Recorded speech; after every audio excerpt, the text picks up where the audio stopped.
Cumprimento a todos com a paz do Senhor, certa de que Deus está sobre nós, nos cuidando, nos amparando, dando força nesse momento tão difícil.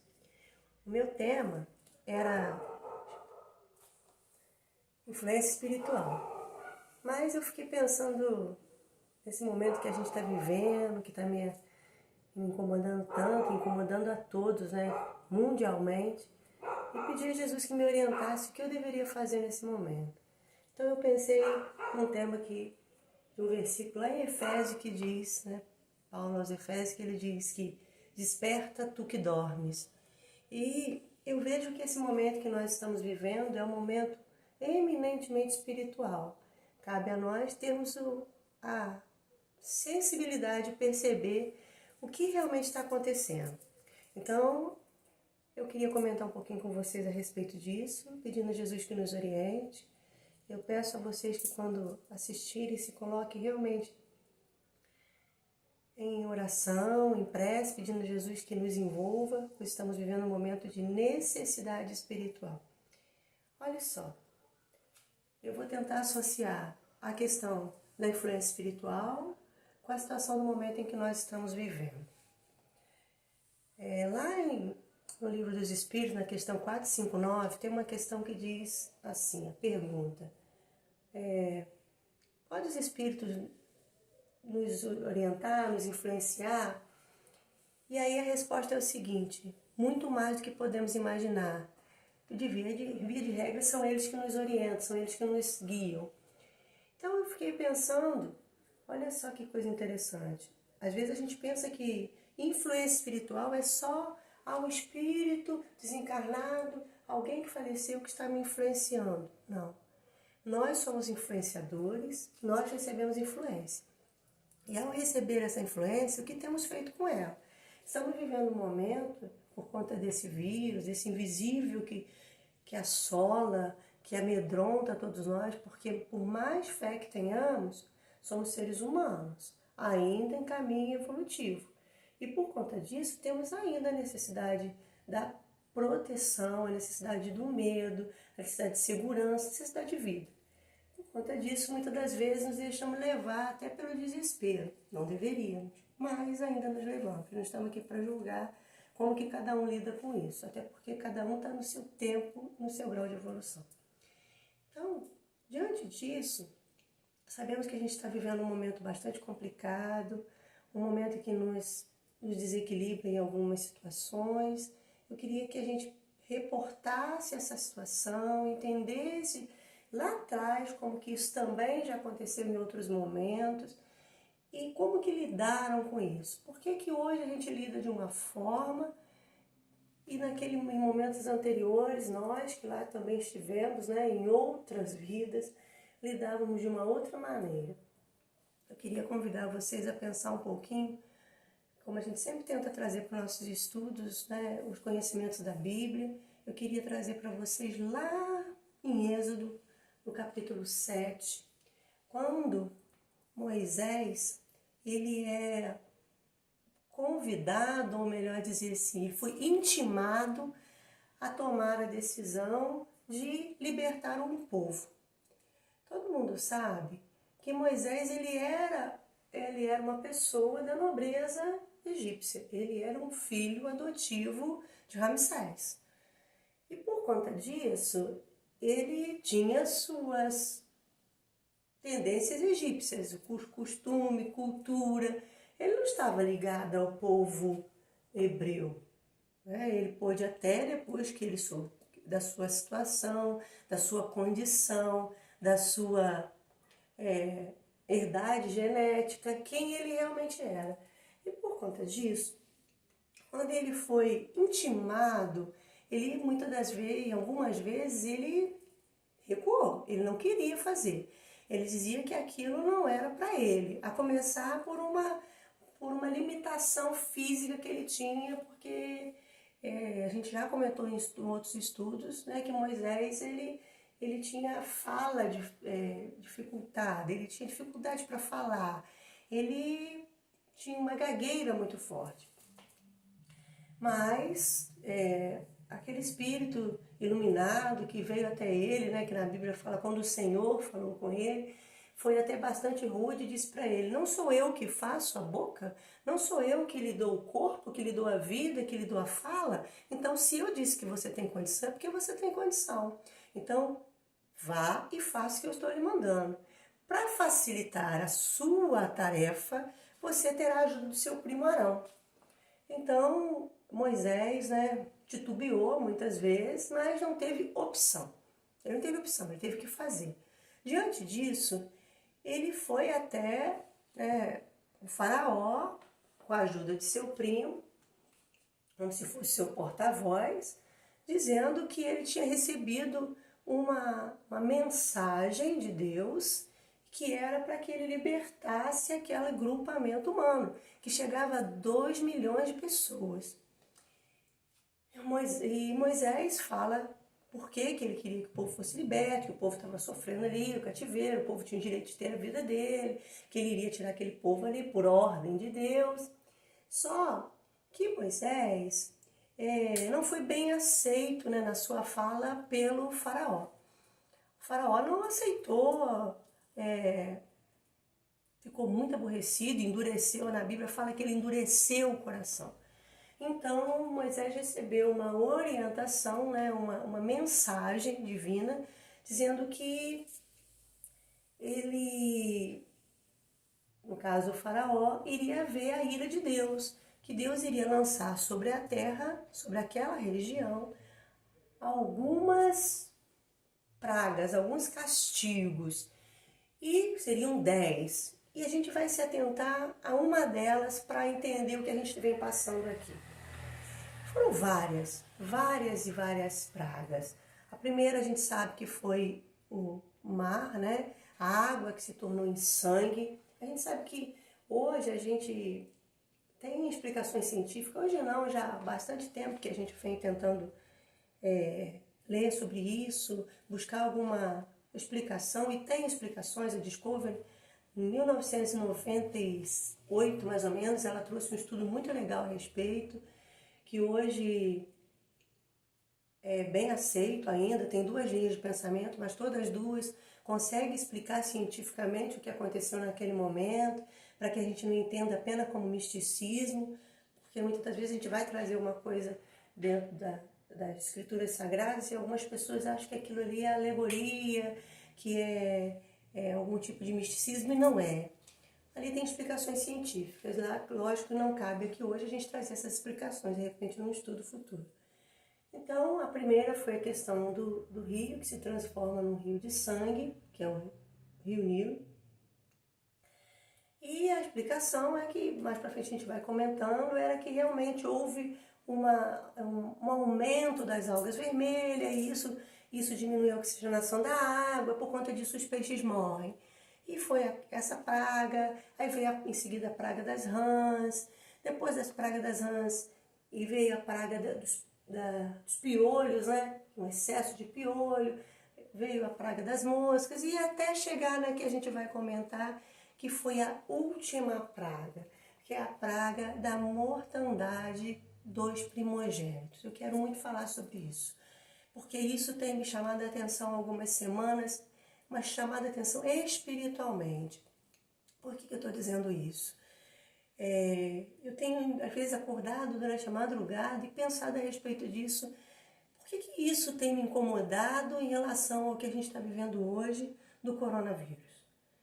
Rosana, você está louca. Pode até ser que eu esteja louca, mas isso tem me incomodado mesmo.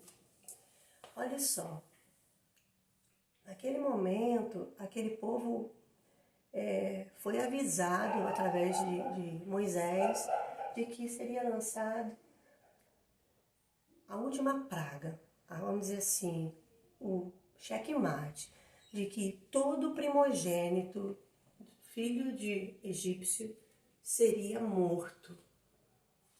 Mas avisou aquele povo, avisou a Moisés que falasse para o seu povo: olha, vocês, durante esse período, que é interessante, que era o primeiro mês do ano, no 10º dia, que vocês imolem, quer dizer, matem um cordeiro ou um cabrito, de até 1 ano de idade. E vocês vão comer dele durante alguns dias. Mas olhe bem, se as famílias que têm poucas pessoas não forem dar conta de um carneiro, um cordeiro, um cabrito sozinho, unam-se famílias e comam juntos. Mas do sangue desse cordeiro, vocês precisarão marcar as ombreiras das portas, para que quando o espírito da morte passar, vocês estejam protegidos. E assim os israelitas fizeram. Protegeram suas casas, fizeram um período de alimentação bem dosada, não podiam comer fermento, era só comido o que foi permitido. O pão era chamado pão asno porque ele não era fermentado. Durante aquele período não deveria ter algum tipo de modificação, comer do que tinha, comer do que era possível. Alimentação limpa e saudável para aquele momento. Olha porque que às vezes a gente não entende, às vezes acha que é misticismo. Por que morreu o primogênito de cada um daquele grupo egípcio, até mesmo dos animais? Era uma tradição egípcia que o filho mais velho, ele sempre seria melhor alimentado, porque ele representava a família. O animal mais velho comia primeiro, né? O filhote mais velho, o filho mais velho, sempre era melhor alimentado, recebia o melhor lugar, recebia o melhor espaço para dormir. E como a gente havia dito que foram 10 pragas, uma tem ligação com a outra. E que a gente não vai trazer grandes explicações aqui, mas só para ficar entendido, por conta daquelas situações anteriores, a alimentação ficou precária e parte dela contaminada por fezes de animais, porque o que sobrou foi muito pouco, e o pouco que sobrou era dado a esse filho, porque ele era o filho, vamos dizer assim, principal da família. O primogênito era visto como principal, ele era o herdeiro. Então, ele se alimentando de coisas contaminadas, obviamente, ele seria contaminado. Então, morreram os filhos de todas aquelas famílias egípcias primogênitos. Entendendo isso, a gente vem trazer a situação para a nossa atual. É lógico que a gente não tem uma explicação total. É lógico que a gente não sabe muito, mas a gente vai fazendo algumas analogias. O interessante é que essa semana que antecede a Páscoa, né, a gente vem sendo convidado a repensar as nossas posições. Por que passaram por aquilo naquele momento? Por que estamos passando por isso hoje? Que explicação isso pode trazer para a gente? E a gente vem tentando analisar a situação. Olha só, estamos vivendo um momento em que é pedido para a gente ter o bom senso. É pedido para a gente se recolher, tratar da nossa higiene física e mental, né? Olhar que o que tem nos influenciado, o que temos dosado para as nossas vidas, em termos de leitura, de visão, em termos de alimentação, em termos de postura, o que temos colocado nas nossas mãos. Então, a gente aproxima essa ideia daquele momento que aquele povo viveu, dizendo que ele foi convidado a se recolher. Se recolha durante um período de 6 dias, que naquele momento foi do dia 10, que o 16 era o dia da Páscoa. Naquele momento de 6 dias que ele se recolhesse, porque o espírito da morte passaria por eles, eles não seriam atingidos. Então, é lógico que é coisa bem simples o que eu quero dizer. A necessidade do nosso recolhimento físico, a nossa necessidade da limpeza material e física e também espiritual. Se vocês observarem, talvez vocês também já tenham observado isso, quanto que a atmosfera está diferente, quanto que o ambiente está, de alguma forma, modificado, quanto que a gente tem percebido a alteração e a influenciação espiritual, falanges espirituais, nesse espaço físico da Terra, em trabalho do bem. Assim como a gente também percebe forças desequilibrantes tentando nos envolver, tentando nos influenciar. Então a gente precisa ter um controle muito grande, uma visão bem aguçada, despertar, né? Se estivermos dormindo ainda espiritualmente, para essas questões. E quando a gente fala em despertamento, são vários tipos de necessidades de despertamento, despertar para o outro, despertar para o que Jesus trouxe para a gente como orientação. Ele disse e foi enfático: amar ao próximo como a ti mesmo. Nós estamos vivendo um momento que, se eu me amar, se eu me respeitar, se eu preservar a minha vida e a minha saúde, automaticamente eu estou preservando a do meu semelhante. Eu estou sendo convidada a perceber que, se eu tenho dois, eu posso partilhar. Eu estou sendo convidada a perceber que a minha vida é muito importante, mas a do meu semelhante também é.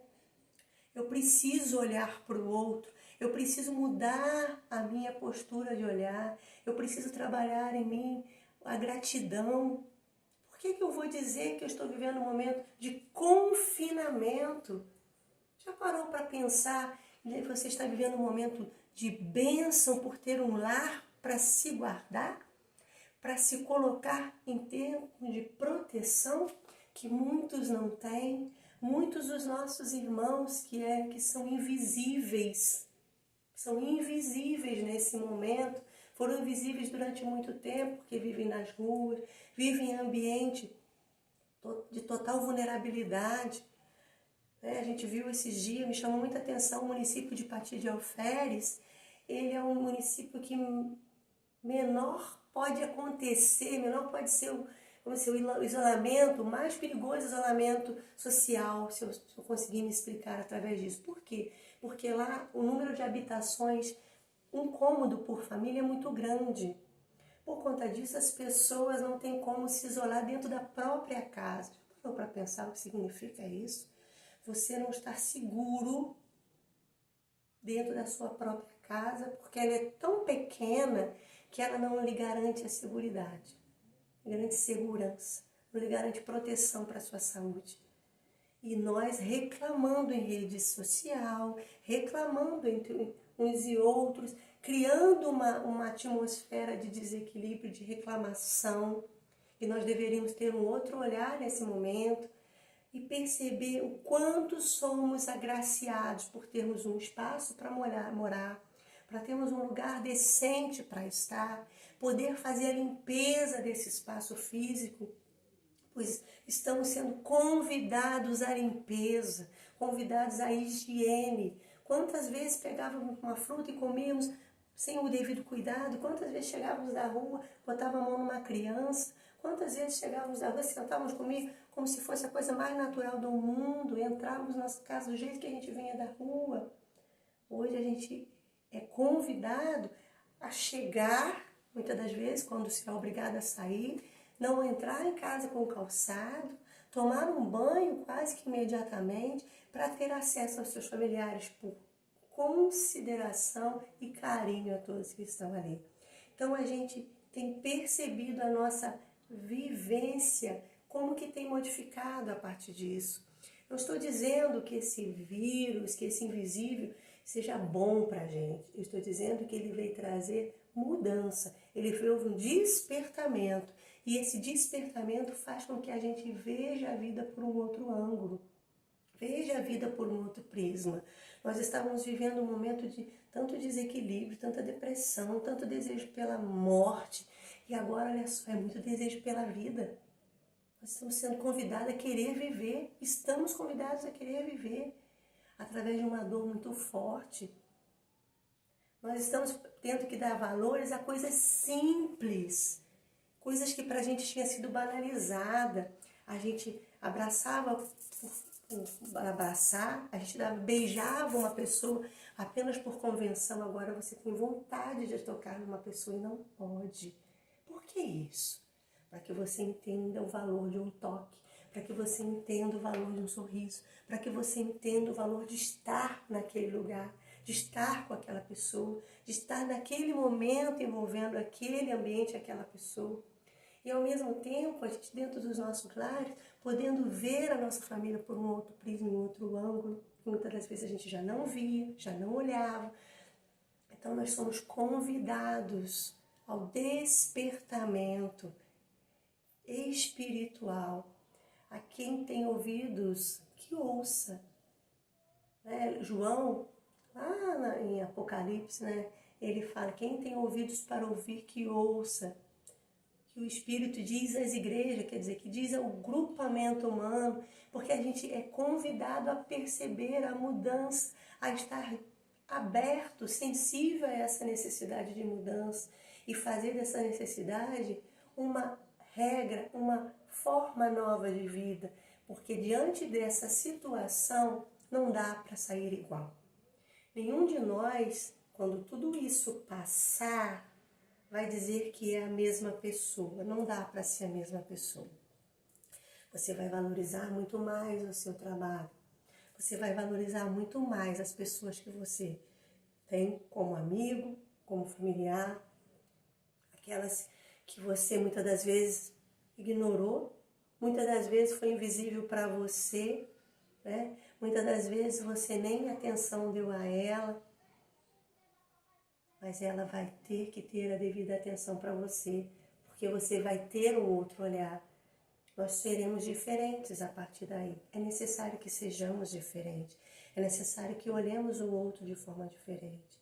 Nós somos convidados à empatia, nós somos convidados à caridade, nós somos convidados a comer com consciência, a usar com consciência tudo que está dentro das nossas casas, a valorizar determinados profissionais, a olhar cada profissão com seu devido valor. O que temos feito? Será que eu já despertei para isso? Será que eu já ouvi o chamamento de Paulo? Desperta tu que dormes, porque é necessário neste momento. O que eu tenho feito com as influências que têm chegado a mim, com as informações? Eu tenho deixado ela me influenciar positivo ou negativamente? Essa situação que eu estou vivendo está me mudando positivo ou negativamente?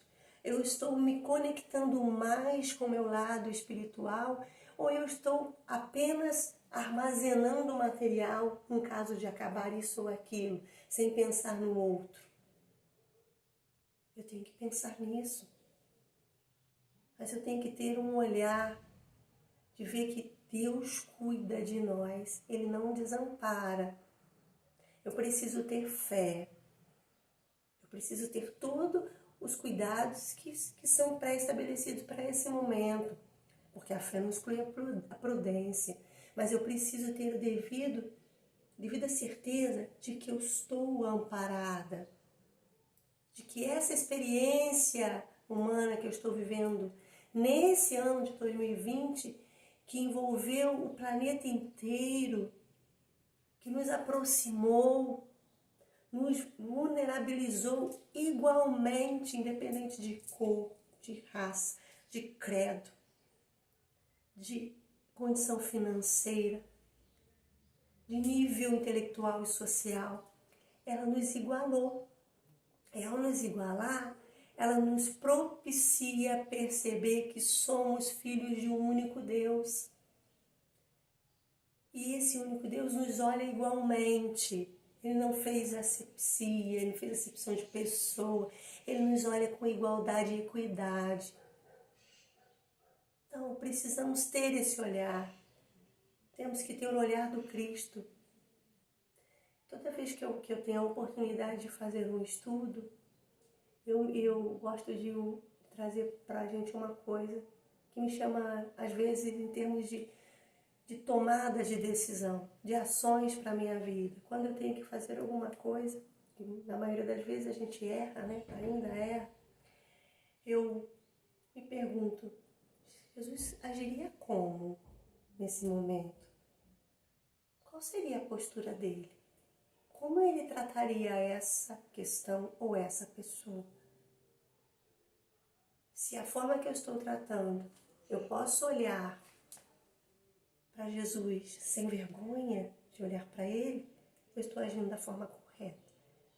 Então, que as minhas ações nesse momento, que eu sou convidada ao despertamento, elas possam ser ações de acordo com o que Cristo espera de mim, de acordo com o que Ele acha que eu devo fazer em relação à minha vida e à vida do meu semelhante. Eu agradeço a todos a oportunidade, peço a Jesus que nos envolva.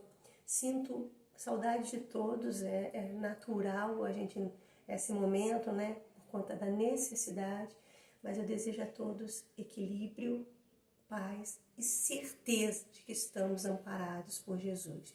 Graças a Deus.